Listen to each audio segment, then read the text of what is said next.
Alors, Son Excellence M. Habib Dababi, dites-nous, vous êtes à Bercy, qu'on appelle le paquebot économique, là où tout se passe, et pour l'Afrique d'ailleurs. Quel est votre avis par rapport au numérique et au numérique aussi par rapport à votre pays? L'atterrage, la fibre optique.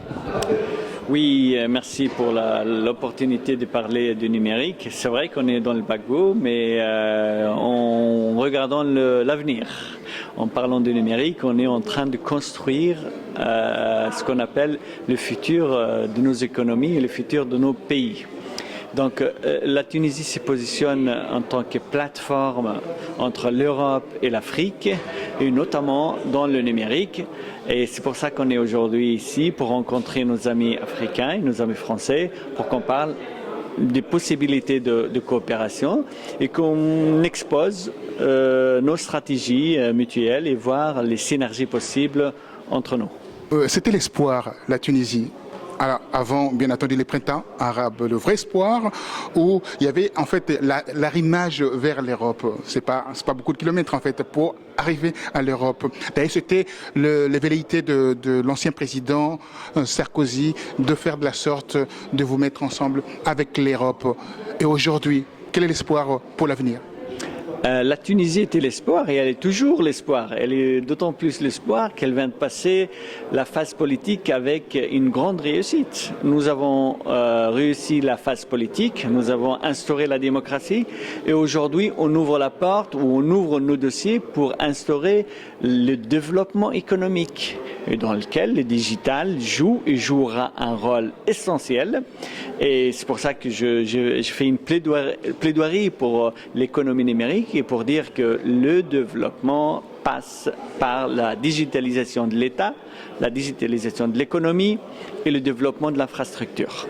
Les développements. Alors pour les développements, vous aurez besoin de bailleurs de fonds, besoin bien entendu des investisseurs. Est-ce que les investisseurs vont pouvoir aller chez vous ou ils peinent à aller par rapport à tout ce qui se passe au niveau politique? Je pense qu'aujourd'hui, les investisseurs sont très intéressés pour investir dans la technologie de développement et l'économie numérique. Ça, c'est un fact mondial. La deuxième chose, la Tunisie se positionne très bien là-dessus parce qu'on a les compétences, on a les infrastructures et on a la vision parce qu'on a une stratégie digitale Tunisie 2020, c'est une stratégie commune discutée avec les privés et elle est mise en place depuis 2013 et il y a des projets réels et concrets pour les présenter aux investisseurs, notamment le 29 et le 30 novembre où on a la conférence de l'investissement en Tunisie. Il y aura des projets numériques présentés pour les investisseurs. Ils sont déjà intéressés pour investir, notamment dans les smart grids, notamment dans l'ERP de l'État, notamment dans les différentes transformations digitales de l'administration tunisienne.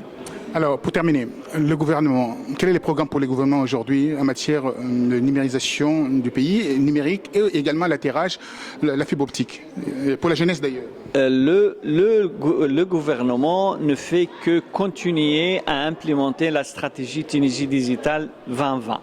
Dans Tunisie Digital 2020, il y a au moins 40 projets. Ces projets sont mis en priorité et la première priorité et la plus grande priorité, c'est la transformation digitale de l'administration tunisienne pour toucher les citoyens et pour aider les citoyens dans son quotidien et pour surtout